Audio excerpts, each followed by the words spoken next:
Student, कैसे हैं आप लोगों की पढ़ाई कैसे चल रही है? अपने पिछले लेक्चर में हमने एंड अमीबा स्टूडेंट का की क्लासिफिकेशन को जाना था, इसका जनरल इंट्रोडक्शन जाना था और इसके स्ट्रक्चर के बारे में जाना था। अपने आज के लेक्चर में हम इसके लाइफ साइकिल के बारे में समझेंगे। जैसा कि हम जानते हैं कि एंड अमीबा हिस्टोलिटिका जो है ये ह्यूमन के इंटेस्टाइन में पाया जाने वाला एंडोपैरासाइट, क्योंकि ये ह्यूमन के इंटेस्टाइन के अंदर पाया जाता है, इसीलिए हम इसे एंडोपैरासाइट कहते हैं। और हम ये भी जानते हैं कि ये मोनोजेनेटिक है, यानी ये जो है इसकी लाइफ साइकिल सिर्फ एक पुरुष में पैदा हो चलती है जो कि ह्यूमन है। आइए अब हम जानते हैं कि इसकी लाइफ साइकिल कैसी होती है।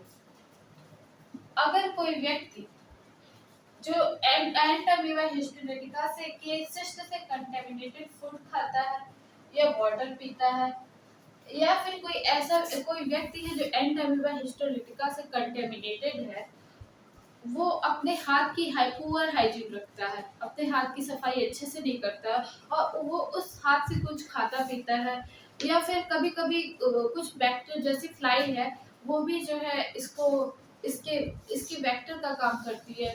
जैसे किसी व्यक्ति का अगर स्टूल है जो कि इसके सिस्ट से कंटेमिनेटेड है, उस पर फ्लाई बैठती है, फिर वो किसी फूड पे जाके बैठती है और उस फूड को जो है उसमें सिस्ट चले जाते हैं।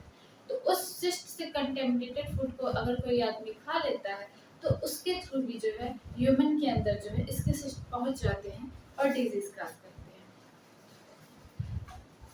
देखते हैं हम, जैसे ये मान लेते हैं ये कोई एंटामीबा हिस्टोलिटिका के सिस्ट से कंटेमिनेटेड फूड है या ड्रिंक है, और ये एंटामीबा हिस्टोलिटिका का सिस्ट है जो कि कंटेमिनेटेड ड्रिंक या फूड के थ्रू जो है ह्यूमन के इंटेस्टाइन में पहुंच गया है, गैस्ट्रोइंटेस्टाइनल ट्रैक्ट में पहुंच गया है। तो यहाँ से होता हुआ ये फूड पाइप में जाता है, फूड पाइप से होता हुआ स्टमक में, स्टमक से होता हुआ ये स्मॉल इंटेस्टाइन में जाता है, फिर लार्ज इंटेस्टाइन में जाता है, फिर रेक्टम के थ्रू जो है इसका सिस्ट बाहर चला आता है। जब ये सिस्ट ह्यूमन की स्टमक को क्रॉस करता है, जैसा कि हम जानते हैं जो ये सिस्ट फॉर्म होता है ये नॉन मोटाइल फॉर्म होता है, लेकिन जब ये ह्यूमन के इंटेस्टाइन को क्रॉस करता है तो इसमें मल्टीप्लिकेशन स्टार्ट हो जाता है, बाइनरी फिशन स्टार्ट हो जाता है और एक सिस्ट एक ट्रोफोजाइट्स का निर्माण करता है।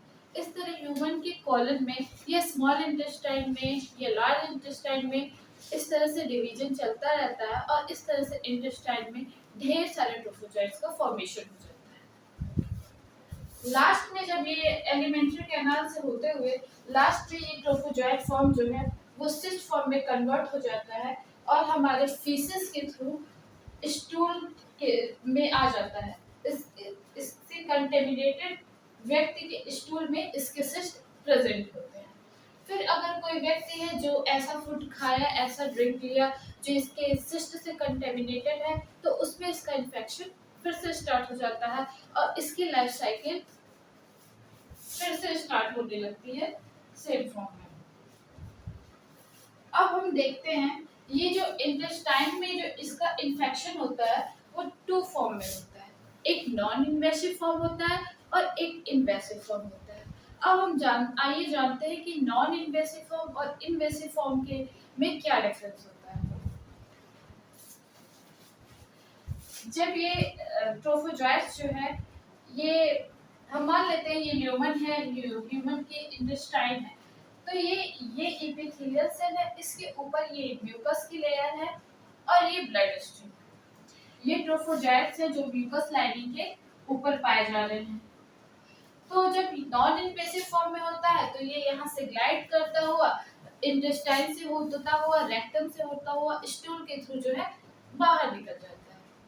बट इन्वेसिव फॉर्म में क्या कंडीशन होती है कि ये जो है हिस्टोलिटिक ट्रोफोजाइट्स जो है ये हिस्टोलिटिक एंजाइम का सिक्रेशन करता है जो कि म्यूकस लाइनिंग को ब्रेक कर देती है और ये एपिथेलियल सेल को डैमेज करते हुए ह्यूमन के ब्लड स्ट्रीम में पहुंच जाती है।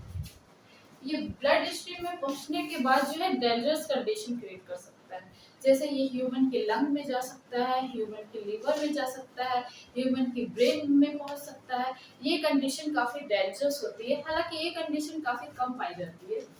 इस तरह से हम देख रहे हैं कि ये लाइफ साइकिल जो है एंड अमीबा हिस्टोडेंटा की इस तरह से कंटिन्यू होती है। आज के वीडियो में हम जो है, आज के लेक्चर में हमने इसकी लाइफ साइकिल के बारे में समझ लिया है। अपने नेक्स्ट लेक्चर में हम इसके थ्रू काज करने वाले, इसके थ्रू जो सिम्टम होते हैं उसे समझेंगे और उसका क्या ट्रीटमेंट है इसके बारे में जानेंगे। Thank you.